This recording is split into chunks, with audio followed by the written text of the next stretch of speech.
Hello everyone, welcome to today's US Open live webinar.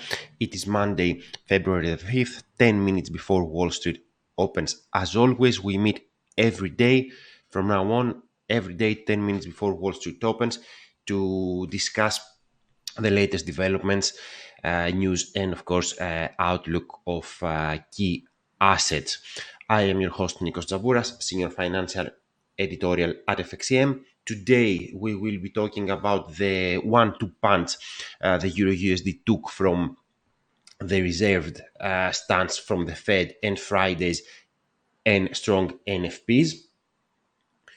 We're going to talk about Meta's blowout results, which also led to another surge in its stock price. Meta Platforms, which has turned from zero in 2022 to hero in 2023. We're also going to talk about regional US banks fears, which have reignited. And we're going to talk also about tomorrow's policy decisions by the Reserve Bank of Australia. However, before we begin, as always, please read carefully through the risk disclaimers and the warnings.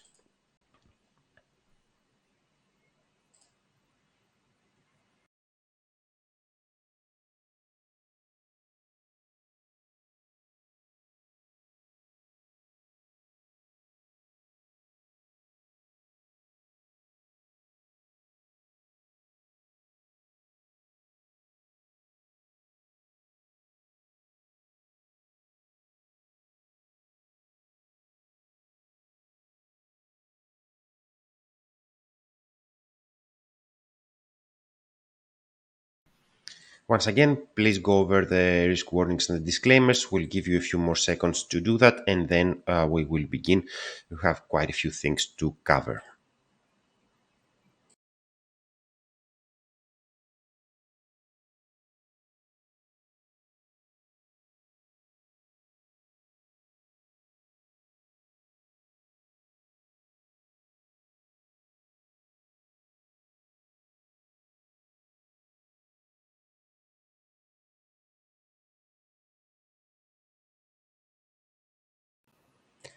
Okay, let's get the ball rolling. We have quite a few things to talk about.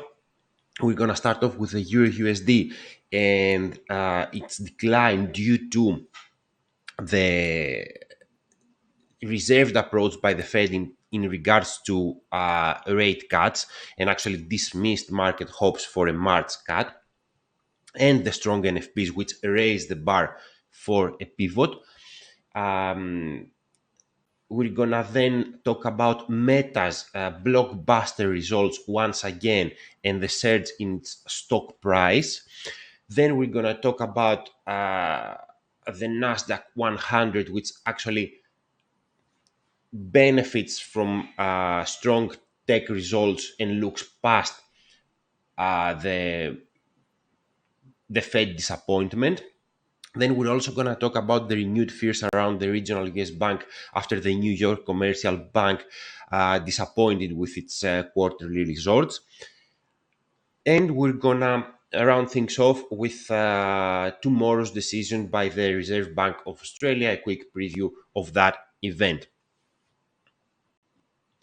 So we already have Euro USD on our screen.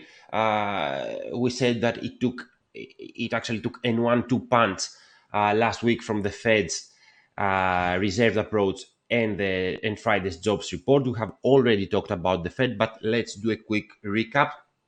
Policymakers are looking to normalize policy and took another step towards that last Wednesday, signaling the end of tightening. Chair Powell said that rates are likely at their peak, adding that it will likely be appropriate to start lowering them at some point this year. However, officials are not ready to begin this process, and not until they have greater confidence, quote unquote, that inflation is moving substantially towards the 2% target. And Chair Powell actually poured cold water on market hopes for a March cut, saying that he doesn't think essentially that this is likely to be able to do that early. And he also talked on Sunday The interview was aired on Sunday on CBS 60 Minutes, where he largely reiterated those points and insisted on this view. That was the first hit for the euro dollar, the Fed on Wednesday. The second, and you can see that here, it dropped on the Fed announcement on Wednesday, and the second hit was on Friday from the very strong, the blowout employment report from the United States. We had 343K jobs created in January, marking the biggest addition in a year, while wage growth also picked up. That raises the bar for a Fed pivot, with inflation still above the 2% target, an economy that outperforms, and a strong labor market. The Fed is in no rush to dial back its restraint. Market pricing has moderated accordingly, and now CME's Fed Watch tool assigns the highest probability for this process to start in May and result in 100, 125, maybe even 150 basis points, but still that's moderated compared to what we had, although still aggressive. Of course, if you have an opinion, if you want to share your thoughts around the Fed, around what we discussed, we would like to hear your opinion. You can type it on the chat box, and of course, if there are any questions also. Now, these were the two hits for the pair, which this way registered its third straight losing week and now is entering its fourth straight losing week. It is now vulnerable to the 78.6% Fibonacci of the last leg up, the blue dotted line that you see here. But strong catalyst would probably be needed for a breach and further losses. If we look at the RSI, you can see that it is close to oversold level, so technically there could be some reprieve. And if you look, there is also the December low that could help contain this drop. This would be right there, the levels that it actually tests right now. Now, of course, the Fed has clearly signaled lower rates, even though it is taking its time, let's say, whereas its European counterpart appear more cautious. The ECB has called for prolonged restrictive stance, and although President Lagarde hinted at summer cuts, she has said that such discussion is premature. This factor, along with the oversold RSI, can support the common currency and give it a chance to reclaim the 200 period EMA, the black line here at around 1.0880. But the common currency does not inspire confidence for sustained strength towards and beyond 1.1017. So that's pretty much it. All in all, we would say that there is no compelling case at this stage for the Fed to rush into a pivot, although it very much believes it will do so later in the year. Now, I want to talk a little bit about Meta Platforms, one of the stars of last week's earnings releases from US mega caps. We also have the chart here. The company delivered another blockbuster result on Thursday after Wall Street closed, causing its stock to soar 20% on Friday. You can see it here, this big jump there. The social media giant posted record top and bottom lines, with revenues up 25% year over year, and that was actually the fastest pace since Q3 2021.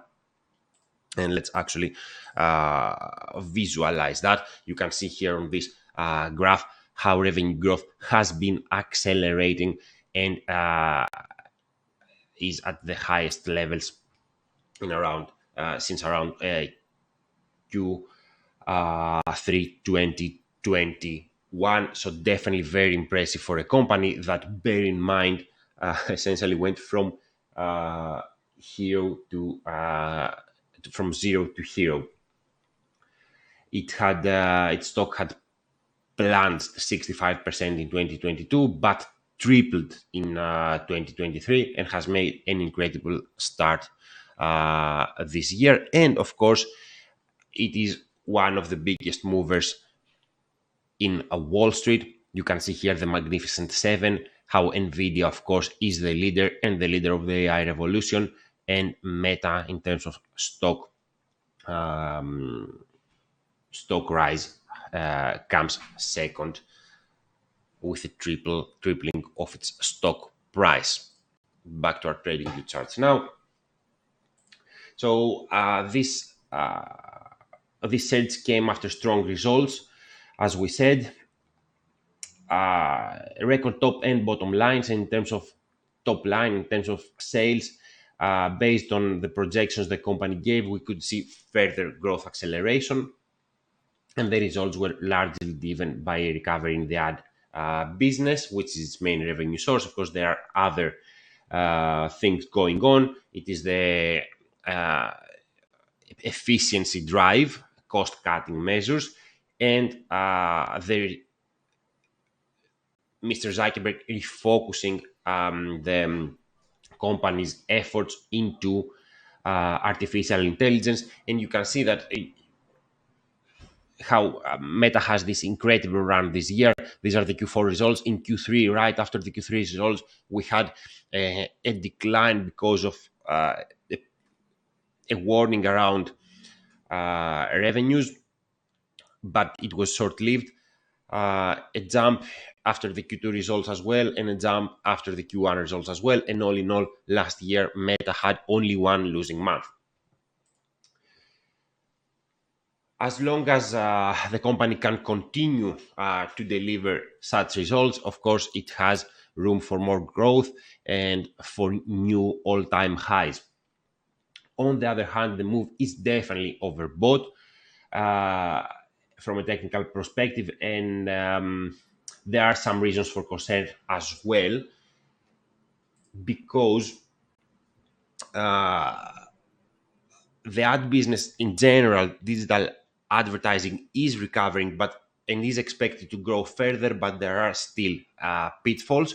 The metaverse is not now the main thing, but it still burns a hole in the balance sheet. So if we start to see profits and revenues slowing down, then metaverse expenses could become an issue again for investors.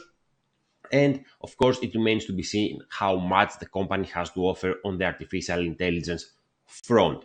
From a technical perspective, I could see a pullback, but you can see how this whole area, we're going to highlight it here in a bit.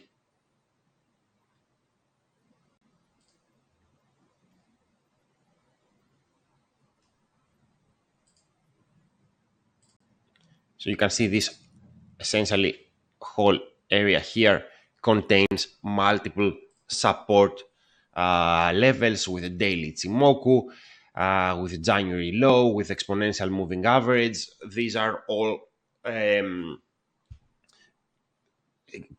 create a confluence of support that can contain any pullbacks. Daily close below the 200 period EMA at around 300 would be required for the bullish momentum to pause, but that is a tall order. And now let's transition to the Nasdaq with the Nasdaq 100 with 5 minutes into the US session. Of course, if there are any thoughts on what we discussed, we'd love to hear them. You can type them in the chat box, or if there are any questions now. The index, helped by the strong results of Meta and some other tech giants, some did not do well, but others did, like Amazon and Microsoft, was able to look past the strong NFPs and the Fed disappointment. And in any case, there are still quite aggressive expectations around the Fed from markets. So it was able to clinch new all-time highs and remains poised to tackle the 18K handle, as we said earlier. On the other hand, there is a moderation in market pricing around the Fed, and big tech earnings are behind us. Of course, we still expect more, but the majors the mega caps, most of them have already reported. So there is definitely some room for renewed pressure because it may struggle to extend the gains. But once again, we would need a daily close below 17,000 and the EMA 200 on the 4-hour chart for this upside to be endangered, let's say. And once again, that's not an easy task. Now I want to tackle another subject. We saw fears around regional banks reigniting last week. You all remember, of course, last March, almost a year ago, how the failure of Silicon Valley Bank forced authorities to step in and contain the situation. There were other banks that failed as well.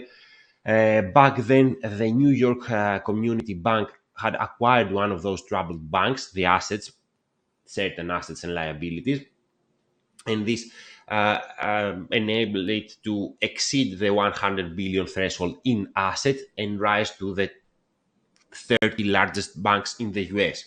Now, last Wednesday, the bank posted a rare net loss and saw its deposits slide by 2% and also slashing its dividend by 71%. As a result, as you can see on the chart on the left, this is the stock of the New York Community Bank. It registered its worst day on record, shedding around 38% on the day right after, on the day of those results, last Wednesday. As we said, this based on this, fears around other regional lenders re-emerged again, just less than a year since the Silicon Valley turmoil, the Silicon Valley Bank. Interestingly, these results came just before the Fed pushed back against a March cut, as we already covered earlier. One key aspect here is that mid-sized banks have significant exposure to commercial real estates, and NYBC in particular has more than 13 billion in such loans. The commercial property market has suffered from higher interest rates and the work from home trend, with vacancies rising continuously, office vacancies. The fear here is that some of those loans won't be repaid. Fitch, for example, recently said that it expects a big jump in commercial. Authorities showed that they can act swiftly if needed to prevent contagion, and NYBC itself is trying to beef up its reserve and its balance sheet, so we'll monitor the situation to see if those fears can aggravate it, but for now they do seem contained. And now let's round things off with the Reserve Bank of Australia, which in a few hours from now, essentially tomorrow on Tuesday, delivers its first policy decision of the year, and the first under the new reporting scheme, where every meeting has a press conference and the quarterly statement is delivered at the same time, not a few days later. So the updated projections will be one of the spotlights, and any hints around the policy path. Policymakers have softened the language around future moves and stood pat in December after 425 basis points of hikes, but have not closed the door to further tightening. Recent data have shown a further deceleration in inflation. You can see here the latest print came in at 4.1% year over year in Q4. That's the lowest in around 2 years, as you can see on the chart. And of course, you can see how things are improving after the 34-year peak around a year ago. However, we're still far from the 2% target, 2 to 3% target of the bank, which does not expect to reach it for another couple of years, essentially. But as we said, the recent data, inflation falling, and also a big loss in jobs in the last report, these raise the bar for the central bank to hike more. So, will there be any hints that rates have peaked? Are they going to start talking about potentially lower rates, or they're going to keep further tightening on the table? These are the key questions there, and of course, the projections themselves to see the updated view of policymakers around inflation. So that's pretty much it from me for today. Thank you for joining me. We will talk again tomorrow, Tuesday, 10 minutes before Wall Street opens, as always. Thank you.